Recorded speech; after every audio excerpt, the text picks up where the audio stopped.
Welcome back, channel members, subscribers, and cheeky like button clickers to the Tea Appreciation Society of Gamer Muscle videos. And this video, where I'm going to be comparing the Meta Quest 2 with the Meta Quest 3.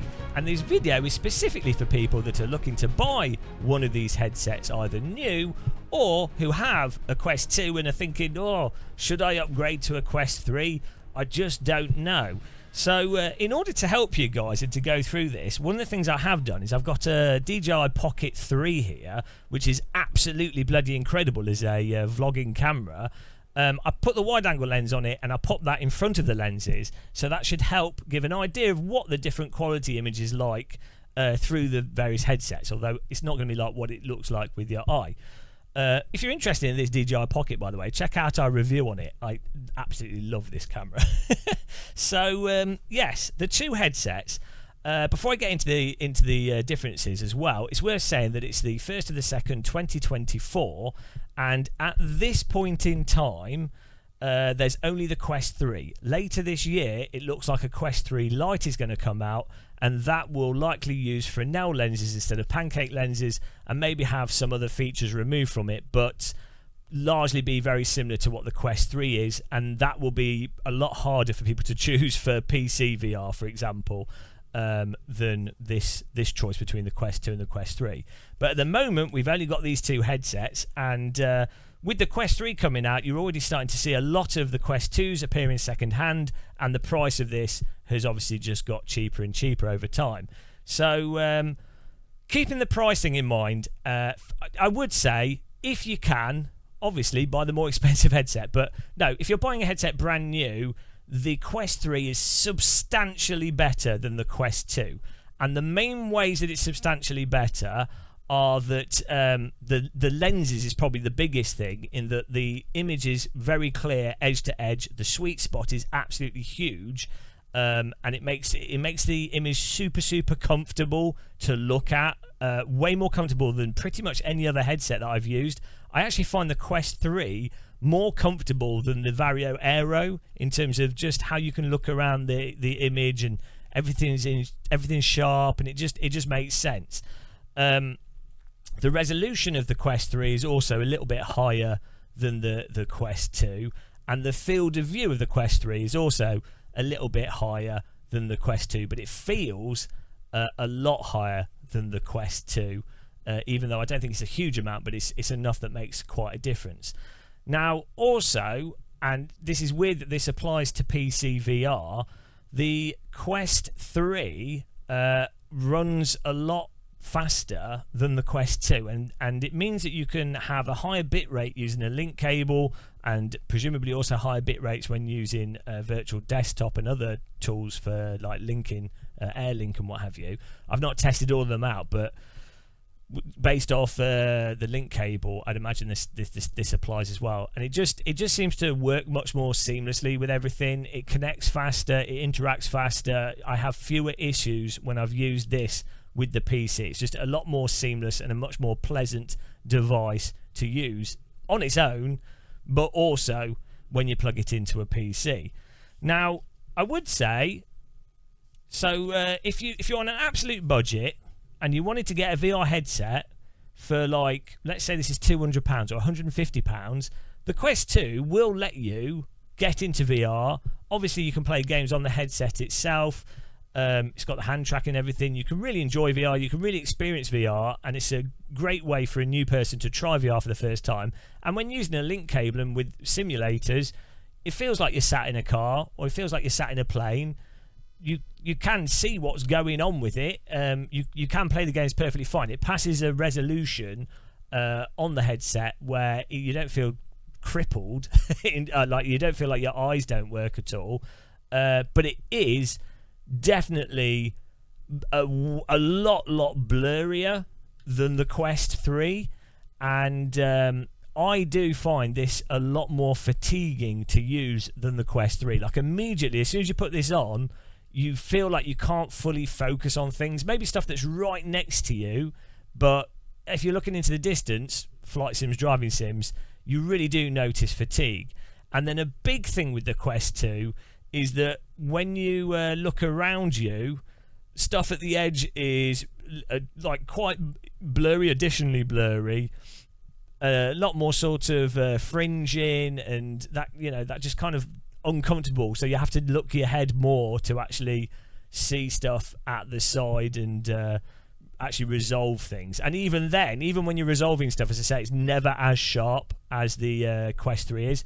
Also, the contrast for some reason seems worse with the Quest 2 than the Quest 3.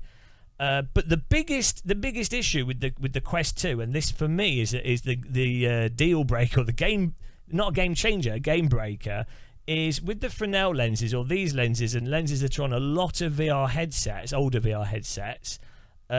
The sweet spot is small, and what I mean by the sweet spot is where you've got your headset on in like the ideal position, so it's as sharp as it can be.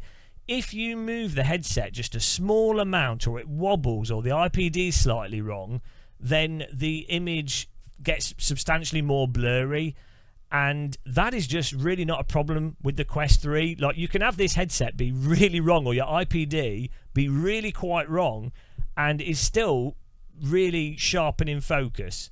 There is a limit to this. What you notice more with the Quest 3 is that when you move it, the actual brightness and contrast of the image gets worse rather than it getting blurry. There is a limit still, but like the actual box that your eye can resolve in or rest in for it to all be sharp is huge on this.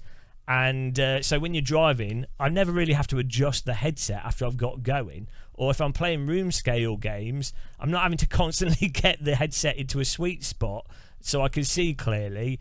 Or, you know, I'm not having to like lock the headset to my head to make sure that it doesn't move so that it's in the sweet spot. Like, I can have this on my head a lot lighter and be confident that if it moves a little bit, it really doesn't matter. So that component of the smaller sweet spot is a really huge negative for the Quest 2. Also as well, when you look around, just rotating your head with the Quest 2, and I think it might be also your eyes moving, I believe it might be called Pupil Swim, you do notice a lot more sort of distortion and warping of the image, which you might like ignore over time, and you do get used to it. That's one of the things actually the Valve Index does really well. It doesn't really tend to do that, but the Oculus headsets historically have had quite a big problem with that. You might not notice that, you might ignore it and it might not bother you, but for me, again, that is something that just makes me feel a bit motion sick, a bit queasy, and is a subtle thing that over time just really annoys me.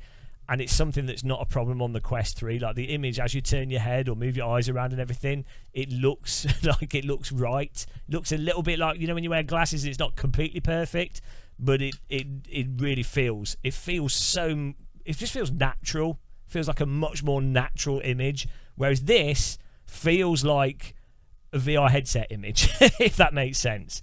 Worth also saying as well, with the Quest 2, you do definitely notice that sort of screen door effect, and it's kind of like a old TV or VHS kind of scanline type effect a bit. You notice that on the Quest 2, even though the headset screen is reasonably high resolution, you really do notice it, and it's hard to sort of completely look past unless you were playing room scale games. But in driving sims and flight sims, when you look in the distance, you can't really look past it. But with the Quest 3, it's fine. Like, it looks almost eye quality image. Like, the stuff might be a little bit blurred in the distance and might not be perfect, but I feel that that's often to do with me not being able to run the game due to as high resolution or with as much AA or as much sharpening and what have you. So that's the issue, is my computer not being fast enough, not a fundamental issue with the screen and the lens technology on the headset. Like, even with a 3080, you are not maxing out the quality of the image that this can display at 90 hertz. So yeah, the Quest 3 is actually bloody magical. Really, really magical. The quality of the image for me, as someone that's really sensitive to that, absolutely mind blowing. General comfort I've not really mentioned, because I think both headsets, if you put a strap on them, I've not got a strap on this at the moment, but if you put a strap on either headset, I think they're both quite comfortable to wear. Quest 3 more comfortable again, as I say, because of those aspects of the lenses. meaning that you don't have to be as sensitive with its movement. I do find that the Quest 3, again, I think maybe it's the facial interface I've got on it, or just it seems to be, it just seems a bit more comfortable, generally speaking, when using. Even this in the default configuration with the strap, to me, feels a bit more comfortable than the Quest 2, though still without a strap, both headsets are pretty bad in that regard. So yeah, the only people I would recommend buying outright a Quest 2 over a Quest 3 would be someone that's absolutely on a budget. Maybe you're in a country or territory where you just don't have that kind of money, and you're just gonna have to wait for this to get cheaper. Then secondhand one of these or cheap one of these, that's fine, you know. But otherwise, just get a Quest 3.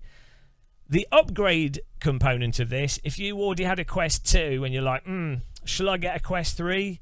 Well, it's hard to say in some ways, because for me, 100%, the difference would be, so this is like having a 1080p TV that's at 60 hertz, and this is like having a 120 hertz 4K TV. That would be how I would summarize it in with other technology, you know. So for me, yeah, the comfort and everything, it just, yeah, totally. But then I know there's some people that are happy playing console games at 30 hertz, 30 FPS, and I know there's some people, like some people have never used a gaming monitor, so you know, they'll be like, oh, I'm happy with my 1080p 60 hertz monitor.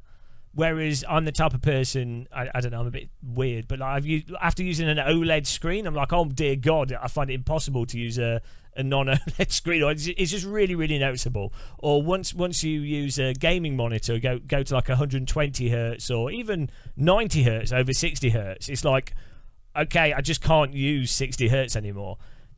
That's the sort of thing. It's like 1080p 60 versus 4K 120, plus everything else with this device just works better. If you're going to play games that are on it, and you're going to do, like, you want to play some augmented reality games, which I think are going to start picking up more, because they're actually really quite interesting, and I think they have a much wider appeal.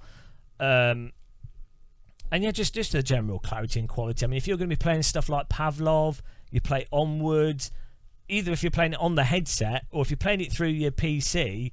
Again, I mean, I was playing Onward through Steam Link, and oh my God, like just the way that you can just look down and see, like, you don't have to turn your head as much to just see stuff. It's so much more comfortable that I would totally upgrade. I'd sell this Quest 2 as soon as possible to get as much for it as possible before the Quest 3 Lite comes out, and I would get a Quest 3 as soon as possible. But again, to be clear, I know there's some people that could be happy with this and could continue using it, and maybe they want to wait to see, like, a year or 2 years time what the next thing is. But there's that hope that a Steam VR headset will come out. The Apple headset, I don't know what Apple are thinking. So the issue more with the Quest 3 would be, if you want to get the most out of it, you're going to want to upgrade your PC. So there's a real risk that you get this and you're like, oh God, oh no, I'm going to now I've got to get a faster computer to push it to the max and really have your face blown off. So yeah, that I think pretty much covers all the main aspects of it, to be honest. This, if you can get it cheap, bloody good introduction to VR. It works, it's not broken. Data rates are small that you can put through it. It just doesn't work as seamless. But the Quest 3 is it's dreamy. So what we're going to need to do next is a comparison between the Quest 3 and the Valve Index, and really see which wins out on that. Because for me, the Valve Index has been my favourite VR headset. That might have changed. Oh dear. So look out for that. But let me know in the comments if you've got any questions in the comments. I'll try and answer them there, because you might have really specific stuff that you want to ask, and then I can just directly answer that stuff, so be as helpful as possible, really. But hopefully this is useful for channel members. I'm making these VR videos mostly for channel members and VR fans. You know, that's it. Hopefully it's useful for you guys. So yeah, thanks for watching this. Take care. Thanks for supporting us, and I'll see you in the next video we do. Check out the end screen music that we've got now, though, guys. Goodbye. Whoa, whoa, whoa, whoa.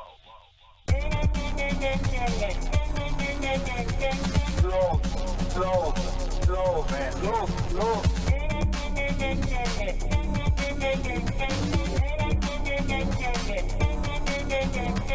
You are fucking slow, slow, slow. You are fucking slow. You are fucking slow.